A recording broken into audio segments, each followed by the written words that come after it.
Assalamualaikum warahmatullahi wabarakatuh. Kembali berjumpa dengan saya Max Nata, tentunya di Kongko bareng komunitas. Seperti biasa, dalam acara atau program ini kita akan lebih mengenal tentang komunitas-komunitas yang ada di Solo. Dan hari ini kita kedatangan komunitas yang unik, menarik, dan apa itu? Kenapa saya bilang unik dan menarik?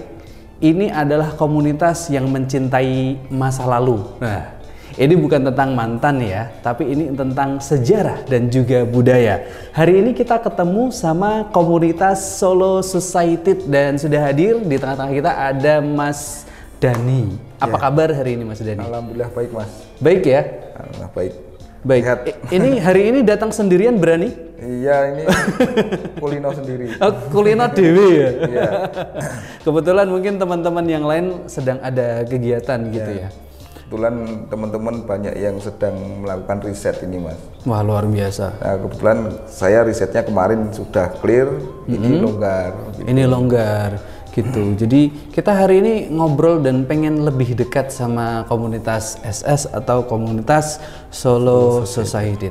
Mas Dani ini sebagai saya ketuanya. Ya. Ketua komunitas Solo Society.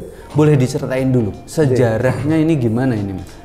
Jadi komunitas kita itu lahir dari kesamaan kesamaan hobi sebenarnya. Hobi. Jadi personel kita di Solo Society itu meskipun kajian utama kita adalah sejarah dan budaya, tetapi latar belakang keilmuan teman-teman itu tidak hanya melulu di bidang sejarah.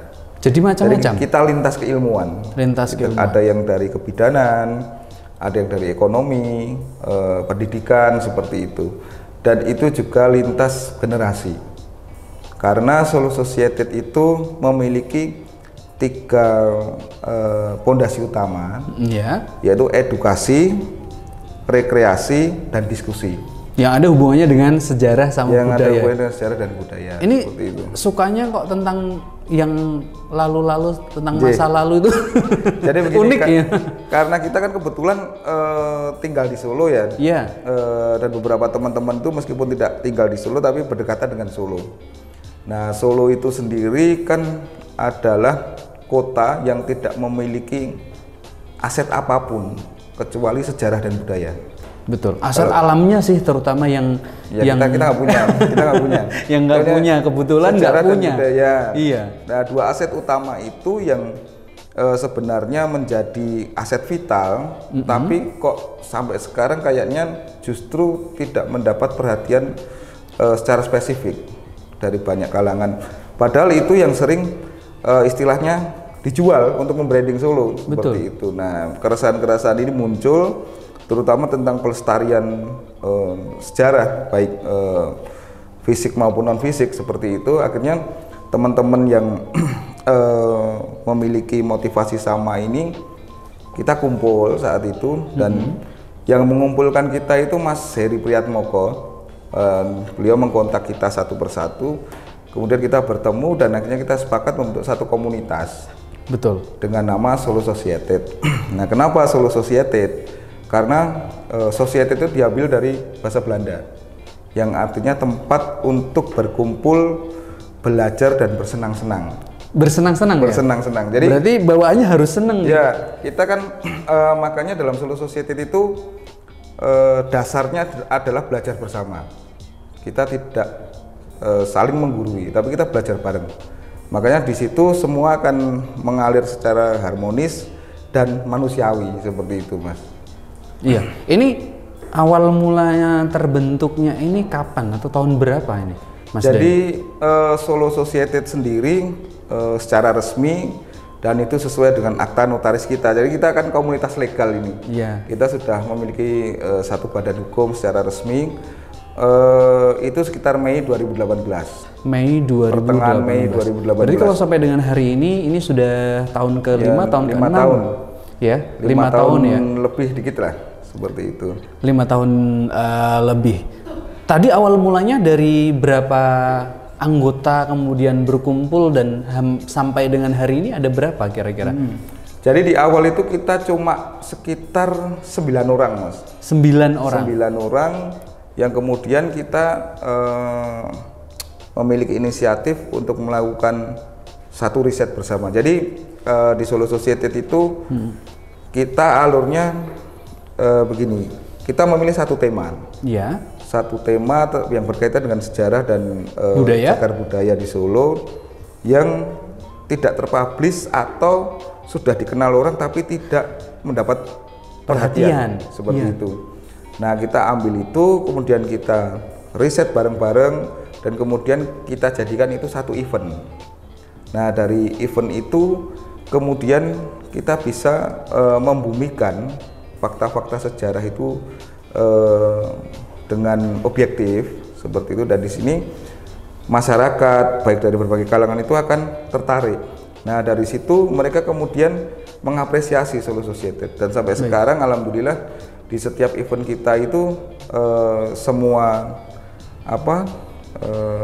bagian dari Solo Society itu kira-kira sekitar 30 orang lah. 30 orang.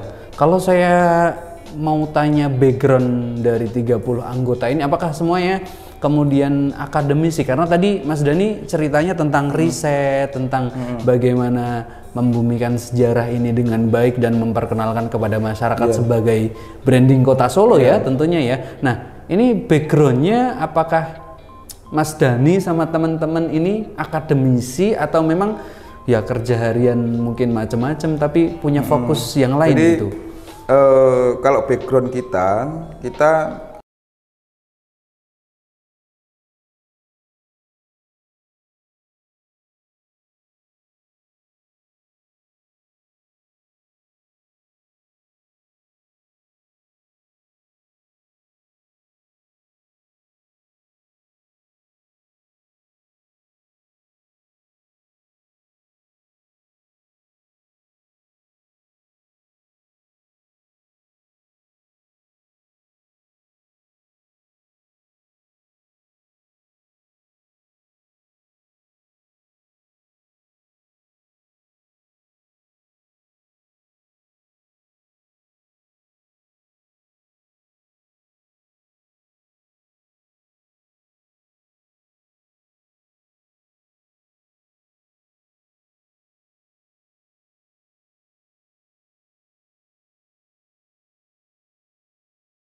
Sahabat TV 10, kembali lagi bersama saya Max Nata dan tentunya masih di Kongko bareng komunitas. Dan hari ini kita punya komunitas Solo Society masih bersama Mas Dani. Kita lanjut obrolannya Mas Dani. Ya, siap. Semakin menarik ya sahabat TV 10, tadi sudah sedikit banyak ngobrolin tentang Solo Society. Sempat bahas kajian-kajian tentang riset-riset. Sebenarnya di Solo Society ini ada berapa divisi atau kajian yang sudah berjalan gitu Mas? Jadi di tempat kita itu ada namanya semacam koordinator riset. Itu ada teman yang kita tugasi untuk itu dan dia membawai beberapa divisi. Nah, divisi ini dalam arti kita bagi sesuai keahlian dan minat. Ada yang di kuliner, sejarah kuliner, perkembangan kuliner. Lalu ada yang olahraga. Olahraga ini biasanya berkaitan dengan jurnalisme. Lalu ada yang tentang kajian keislaman, itu ada. Itu juga berkaitan dengan tentang kebudayaan. Lalu ada yang tentang kesehatan. Ada. Nah, ada. Kaitannya dengan apa kalau kesehatan? Itu kesehatan masyarakat. Jadi kan maksudnya obat-obatan masa lalu begitu? Kita pernah mengadakan satu workshop. Jadi ada manuskrip di situ tertulis bahwa sakit ini obatnya ini gitu. Ada ramuan-ramuannya. Lalu kemudian kita coba mengaplikasikan itu lewat workshop. Ya, jadi ada satu teman yang memang konsen ke jamu saat itu, dia mencoba mempraktekkan. Nah, tapi karena kan itu berkaitan dengan medis, itu nggak bisa sembarangan, Mas. Betul. Kaitannya dengan farmasi berarti kalau obat-obatan. Kalau zaman dulu di manuskrip, di serat itu tertulis misalkan jahe sak jumput. Nah, kita bingung sekarang, sak jumput sing jumput sopo? Iya ta? Drijine piye? Besar tangannya berapa? Nah, itu sak jumputnya ngerawuk apa jumput satu. Kalau terlalu sedikit jadi nggak sembuh. Kalau terlalu banyak bisa bahaya. Overdosis. Nah, makanya itu. Nah, ini yang kemudian kita mengalami sendiri bahwa memang dunia medis itu sangat rumit. Dan itu juga menunjukkan betapa berwawasannya leluhur kita zaman dulu. Karena sebelum ada obat-obat. Ya, karena sejarah itu kan sebenarnya tempat kita untuk melihat dan menggali satu nilai yang berguna untuk sekarang. Bukan soal menghafalkan nama tokoh, peristiwa tahun, angka tahun seperti itu. Itu sangat membosankan. Tapi nilai apa yang bisa kita ambil untuk sekarang, dan ini menjadi fondasi yang baik untuk hidup ke depannya. Seperti di Solo Society seperti itu. Makanya kita membentuk banyak sekali divisi sesuai dengan keahlian dan minat itu, Mas. Kalau kaitannya dengan yang kuliner, sepertinya kuliner ini kan jadi sekarang ini sesuatu yang hype gitu ya. Masyarakat sangat menggemari, bahkan berbagai macam kuliner dari luar negeri masuk. Nah, apa kabar dengan kuliner masa lalu ini? Nah, kalau bicara tentang kuliner, sebenarnya kalau kita kaitkan dengan misalkan tentang nilai keeksklusifan ya Mas ya. Kalau kita melihat faktanya sebenarnya kuliner kita di zaman dulu itu, kalau dijual sekarang harganya lebih mahal mungkin dari kuliner dari restoran luar negeri. Iya. Contoh saja ketika di Mangkunegaran ada Pracimatuin. Iya, betul. Itu ada menu berbagai macam menu yang menu itu adalah menu kesukaan para adipati Mangkunegara zaman dulu. Mungkin 100 tahun ke belakang. Ketika diaplikasikan sekarang, itu kan rumit. Makanya harganya juga di atas rata-rata dan itu sudah wajar seperti itu. Nah, ini sebenarnya menjadikan satu aset juga buat kita bahwa mencintai sejarahnya dalam bentuk apapun itu, terutama nilai-nilai positif ya tentu saja, itu sangat bermanfaat untuk sekarang. Betul. Seperti itu. Jadi bukan hanya soal pengetahuan, tapi kalau memang kita mau menjadikan itu satu lahan pekerjaan sebenarnya bisa. Betul. Bisa jadi salah satu media kita untuk salah satunya adalah fungsinya melestarikan dan juga membudidayakan gitu ya. Nah, tapi kalau di tempat kita kebetulan Solo Society ini komunitas nirlaba. Jadi kita tidak bekerja di Solo Society, dan Solo Society itu bukan tempat kita bekerja. Kita memiliki pekerjaan kita sendiri-sendiri, tapi kemudian terkait dengan empati kita terhadap sejarah dan budaya, tempatnya di Solo Society. Sama-sama untuk mencurahkan. Ya mungkin agak berbeda juga dengan beberapa perkumpulan yang lain ya Mas ya, di mana perkumpulan ini dijadikan justru tempat untuk mencari uang seperti itu. Nah, kalau di sini tidak ya? Tidak, kita memang alhamdulillah di Solo Society itu idealisme kita selalu kita jaga, bahwa ya istilah bahasa kasarnya justru di Solo Society itu tempat kita beramal lah, seperti itu. Betul. Tempatnya untuk memberi, bukan ya, nyari. Mungkin kita tidak bisa memberikan secara materi, tetapi lewat ilmu, lewat apa yang kita kerjakan itu insya Allah bermanfaat untuk masyarakat, seperti itu. Kaitannya untuk kegiatan, diceritakan tadi berbagai macam riset, kemudian ada workshop juga tadi tentang kesehatan tadi ya. Nah, kegiatan-kegiatan yang sudah muncul di Solo Society ini apa saja? Terus ada nggak sih kumpulan rutin gitu, Mas Dhani?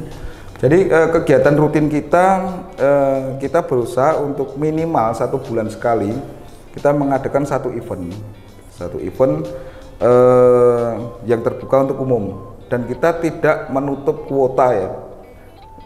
Misalkan kalau di beberapa tempat lain mungkin kuotanya sampai sekian, akhirnya terjadi war ticket kayak nonton konser gitu. Nah tapi di Solo Society pertimbangan kita hanyalah lokasi. Misalkan kalau kita memakai titik lokasi jelajah dan diskusi itu di tempat yang memang tidak memungkinkan untuk orang banyak, misalkan di tengah lorong-lorong kampung seperti itu kan, kalau kita bawa rombongan di atas 30 kan juga nggak etis ya Mas ya. Nah kita akan membatasi kuota. Tapi kalau memang tempatnya luas seperti di Keraton, di Mangkunegaran, monggo, kita tidak menutup. Siapapun bisa datang. Kita tidak akan pernah memberikan label close sebelum hari H itu, karena semua monggo ikut belajar. Nah memang di Solo Society itu kadang kalau event kita kasih HTM. Ya. HTM itu bukan untuk kita mencari laba, tapi HTM itu kita kembalikan ke peserta, kita wujudkan dalam bentuk konsumsi, materi, kadang ada gift seperti itu, biasanya kita berupa buku-buku yang berkaitan. Nah jadi memang murni untuk operasional ya intinya. Ya untuk operasional event itu, jadi intinya kita tidak event ini untuk kita kemudian cari profit gitu ya, seperti IO lah. Kita tidak seperti itu. Baik.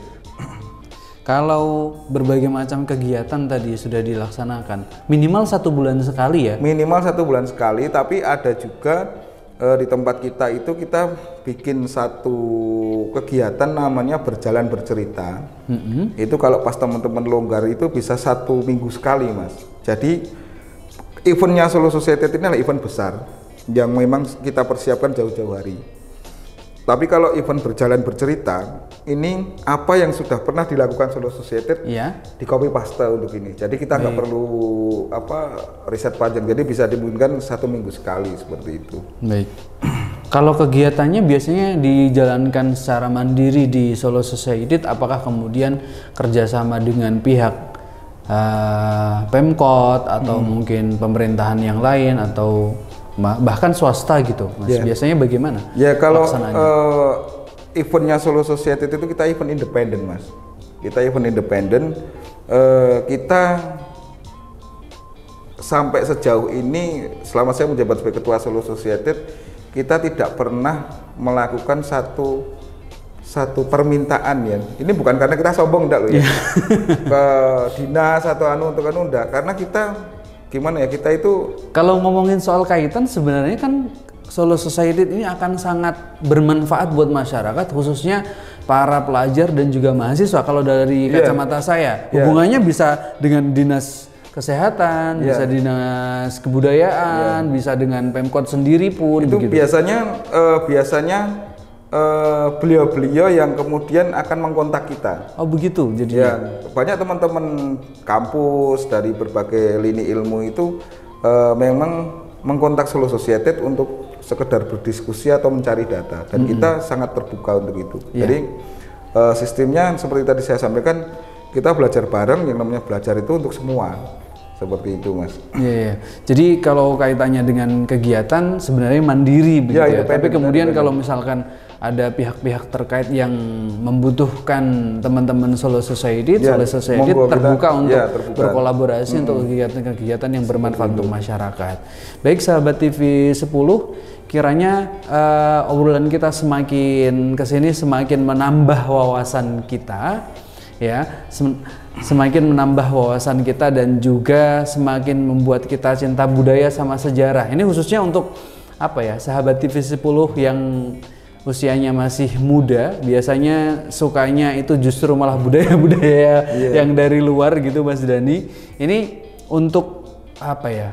Untuk pesannya untuk teman-teman yang ada di rumah atau siswa atau mahasiswa atau anak-anak muda, apa ini dari teman-teman Solo Society? Jadi pesan kita yang selama ini selalu kita tekankan ini cuma satu Mas sebenarnya. Berbudaya dan berwawasan itu wajib, tapi berlogika itu penting. Wah, dalam. Ya. Boleh dulu. Berbudaya itu wajib, tapi berlogika itu juga penting. Karena jangan sampai terus kecintaan kita terhadap sejarah dan budaya itu justru mengaburkan ilmu pengetahuan itu sendiri.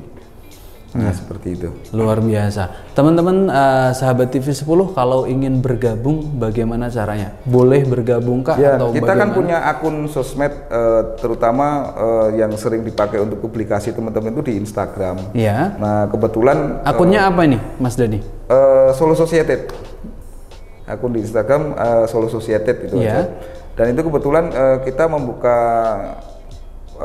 rekrutmen untuk volunteer atau semua teman-teman yang memang pengen bergabung dalam rangka usaha nguri-uri sejarah ini tadi, seperti itu. Melestarikan, membudidayakan, gitu. Itu ada kontak personnya, di situ bisa dikontak dan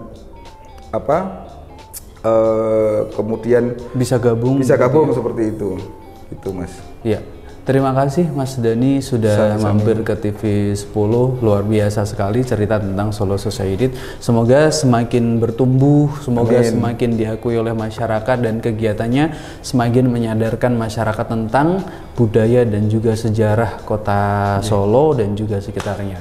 Terima kasih, demikian dari Koko Kongko bareng komunitas dengan saya Max Nata dan juga hari ini kita ada Solo Society dengan Mas Dani. Terima kasih, sampai jumpa. Wassalamualaikum warahmatullahi wabarakatuh.